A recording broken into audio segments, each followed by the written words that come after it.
All right. Hello, Penn State fans. This is Dan Angell here in Chicago. We are through night one of the Big Ten tournament. Obviously, I'm coming from my hotel room tonight as opposed to the United Center because Penn State did not have a game tonight. The Nittany Lions will start play as the number 10 seed tomorrow against Illinois.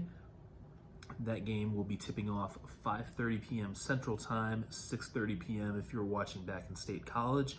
So, a wrap-up of what happened today. Both the lower seeds coming out ahead, Ohio State and Minnesota taking care of Wisconsin and Nebraska respectively, and honestly, that's pretty good news for Penn State as far as their hopes are concerned. Wisconsin was a bubble team. That's probably over with now. After losing to Ohio State, the Badgers just do not have the resume. The committee is probably not going to consider them for an at-large bid, and really they shouldn't. I mean, Wisconsin, conference standings really don't matter when it comes to the committee, but the Badgers just didn't do enough.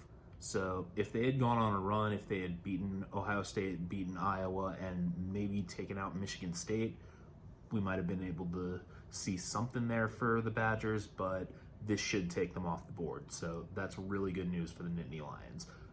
Nebraska going home, also a very good thing because the Cornhuskers had been playing very well before they came into this game. And one thing that probably could have been a possibility if Nebraska got hot was the Huskers becoming one of those bid thieves that comes out of nowhere, wins 4 games in 4 days, or in their case, 5 games in 5 days, and grabs an extra bid that pushes a team off the bubble. Now Penn State doesn't have to worry about that possibility. Nebraska is out.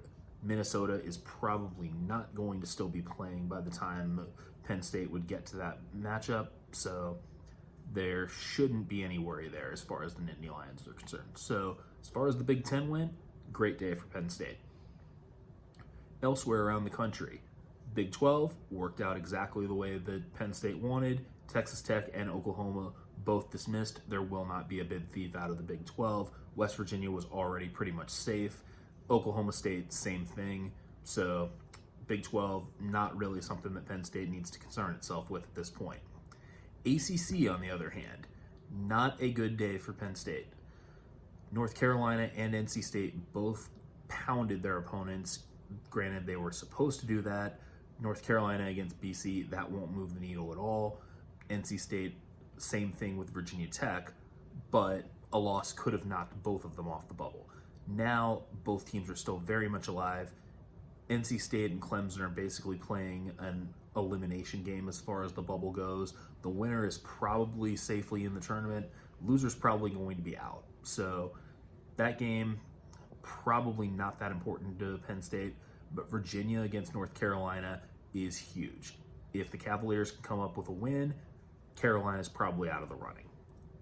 Elsewhere in the ACC, Pittsburgh is probably safe now, so not really something that Penn State probably had to worry about too much. The Panthers probably weren't going to fall off the bubble anyway, but now they really shouldn't. So that one was something that Penn State should have just assumed was off the board. So moving on to the matchup tomorrow in the United Center. Obviously, it's going to be a very partisan crowd, most likely. Illinois fans, of course, will pack the building. Champaign, not very far from Chicago, and the Illini have a huge following here anyway.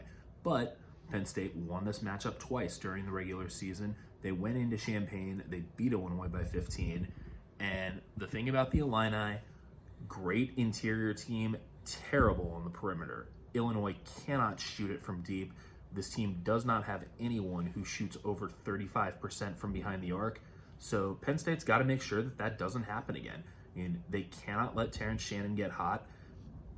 They have to make sure that they do a solid job on the perimeter and limit Illinois to one shot. If Illinois is getting a bunch of offensive rebounds off their three-point misses, it's going to be a long day for Penn State. Conversely, the Nittany Lions shoot it very well from deep, and they also have a really solid percentage from the mid-range, and Illinois does not defend the perimeter or the mid-range shot very well at all. So Penn State has got to get Jalen Pickett and Andrew Funk going early. They've got to hit some shots, and they need to take the crowd out of the game in the first 10 minutes. I think the first 10 minutes of this game are going to be huge for the Nittany Lions. They have to establish that their 2 wins were no fluke. They're the better team. And one advantage that Penn State has in this matchup, Illinois already knows that they're in the NCAA tournament. The Illini do not have to win this game. Penn State should be thinking, win and we're probably in. So what Penn State needs to do is come out and establish itself and not play tight the way Wisconsin did today.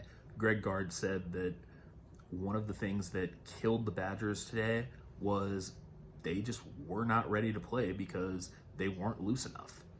So Micah Shrewsbury has to be making sure that he's not putting too much pressure on his team. This is probably a must-win situation for Penn State, but they need to be thinking that we're the better team. We've already won this game twice. Let's go out and prove it.